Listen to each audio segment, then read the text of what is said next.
Great to see you here. Now we're continuing with the 10-step approach, and we look at the 10 steps or the part of the 10 steps in the planning process step. We look at, first of all the items, the different steps that are included in planning, and then I will look deeper into each step so that you have an idea of all the actions that we have to take, all the things that have to be done during each step. So we have the planning process step. We start step 2 of the 10-step process, which is about requirements, scope, WBS, work packages and activities. Step 3 is about roles and responsibilities, and we also look at estimation of duration and cost of the activities and the work packages. And we also use PERT, Program Evaluation and Review Technique, which is about adding uncertainty to the estimates. Step 4 is about dependencies and different diagramming methods. We can use the arrow diagramming method or the precedence diagramming method, but we will also talk about the critical path method to determine early start, early finish, and so on of all the activities, and of course the critical path and the project duration. Then we go to the project schedule and the Gantt chart. On the Gantt chart, we add the resources, we have an evaluation of the resources, and we resolve possible issues. Step 7 is about project cost and budget, and we finish the planning step with the risk management. Risk management, very important when we are looking at projects because we have a lot of uncertainty there. Let's have a look at step 2. We look here at the requirements, the scope, the WBS, the work packages, and the activities. This is typically part of the scope and schedule management, as we've seen it before when we considered the different knowledge areas. After approving the charter and the project can start, we must determine all the requirements that must be realized. Once the requirements have been determined and approved, we determine the scope, which is the work to be completed, and create the WBS up to the level of work packages. In order to be able to plan the project, we have to decompose the project up to activity level. And once we have the activities, we can go to the next step. In step 3, we will be looking at roles and responsibilities, and we will be making estimates using normal classical evaluation or PERT or 3-point evaluations. Once the packages and activities have been determined, we can assign resources to those activities. We have to identify that the people or the resources, material resources that we allocate to those activities have the possibility to create the deliverables. So when we need a pilot of a 737, we need a pilot certified for 737, and of course a 737 Boeing airplane that the pilot can use to fly from A to B. We look at the resources. Like I said, they have the possibilities, they have to have the experience, and typically we give leadership to the person with the highest qualifications, with the best skills. On the other hand, we have to take into account, like I already said before in my example, that resources relate to human and material resources. We have people, but we also have machines, equipment, and so on. We have to consider all of them. We also have work packages and activities that we have to estimate. We can use the classical fixed duration estimate and fixed cost estimate, but we can also include uncertainty and probability using the PERT or the 3-point estimation techniques. Once we have this, we have the activities, we know how long they take, how much they cost, and now we can create the dependencies. We can identify the dependencies and create the arrow diagramming method or the arrow diagram or the precedence diagram or a Gantt chart, depending on what techniques we are using. Now the activities we know from the WBS, but the WBS only shows their logical relationships. And what we have to do, we have to determine the chronological dependencies. The dependencies saying when I can start with a certain activity, I have to have completed some predecessors. And that predecessor information is about the chronology of those dependencies. I cannot plant a tree if I didn't make a hole in the ground first. Now, based on the dependencies, we can build a network diagram, and we can either use the arrow diagramming method or the precedence diagramming method. Typically, PMI, and in most cases, people are using the precedence diagramming method. Nevertheless, the arrow diagramming method is also still valuable, is still valid, and it will give you also a correct network when you do it properly. We can also use PERT here. We can have, let's say, uncertain durations, expected duration and a standard deviation. We can use those also in the calculations here. Once we have the schedule, we can create the projects. When we have the network, basically, we can create the project schedule, which is typically done on a Gantt chart. Now, basically, the Gantt chart is a calendar type activity, and we can put the activities there in what we call early or late start positions. So we will have different Gantt charts that we can develop. We can develop a Gantt chart with all the activities in early start position, and we can develop a Gantt chart with all the activities in late start position.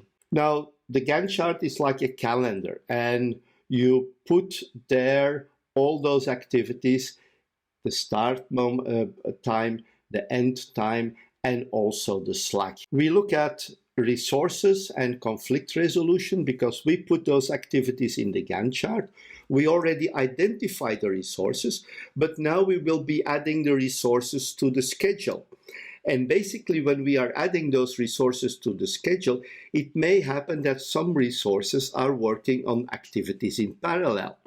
Now, we only looked at this element as an individual activity, but the combination may lead to some conflicts. When we look at the resources here on the Gantt chart, we can identify when the resources are overutilized. And it means overutilization means that they're allocated to work on the project for more time than they have been allocated.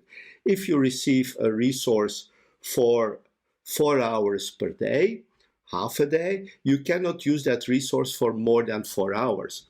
Now, sometimes when you have resources dedicated to your project, you may include overtime, but overtime always leads to a reduction of performance, and people, when they work too much, they will not perform properly anymore.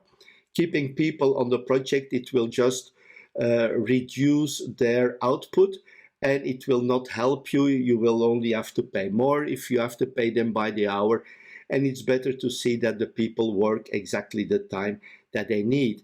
I'm not against overtime, but in planning, I'm not trying to use overtime because then I'm already losing a certain amount of slack, which I would have available later. Now, the thing is what we can do, we can adjust the planning, we can move the activities until not further than they reach their late finish time. So basically we can use the slack, we can move the start time, we can extend the activity, or we can have a combination of both. We call it smoothing or leveling depending on the result. When we level the resources, we don't increase the duration of the project. On the other hand, when we smooth the resources, we will not add extra time to the duration of the project.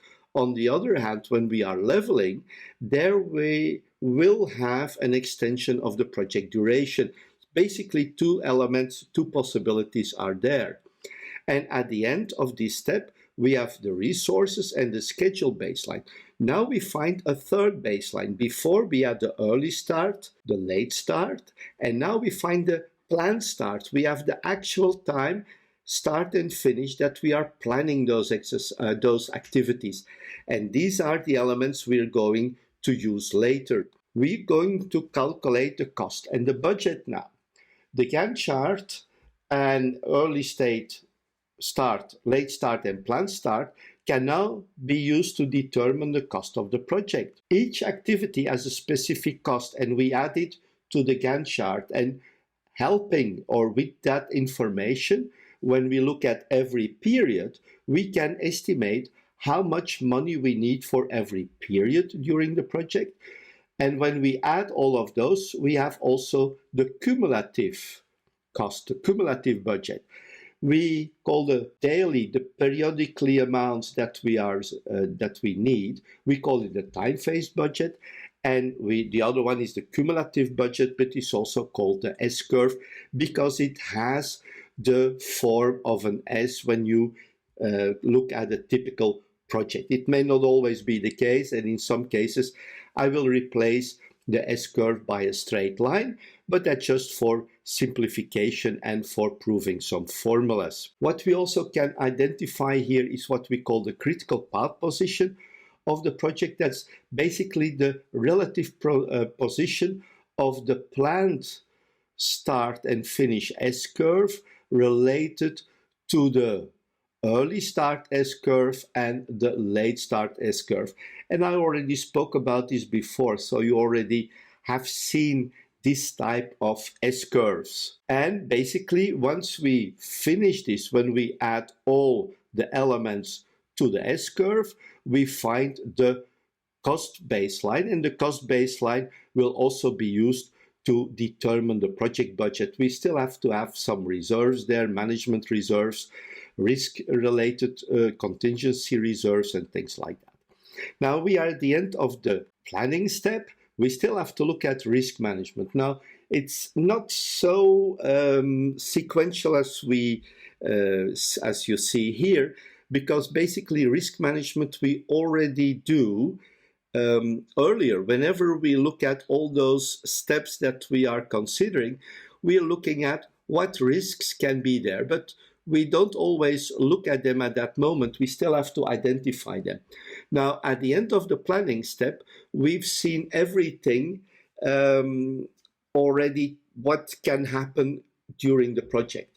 And we collected all that information, and that information will be used for risk management.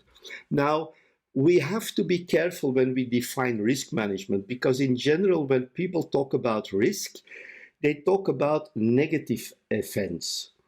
Now, in project management, we look at positive opportunities and negative or threats that can influence at least one of the project objectives: cost, time, scope, and quality. Now, it may be that there is a risk, but it may not. It's possible that that risk is not a risk for our project because it has no effect on our cost, time, scope, and quality. Now, risk management is very important, and we have to evaluate all the measures, and we have to see what's going to happen. We have basically in the risk management process, we have different steps. We have qualification, quantification. So we may have a lot of elements that could be described as a risk, but we're going to evaluate which risks are in fact the risks that we have to consider during the project. Now, it is possible that we may find very high risks and risks that may endanger the project. We already did an initial risk evaluation when we looked at the charter, when we looked at the business case, but it is possible that we identify additional risks during the planning step. And in that case, we have to decide what's going to happen.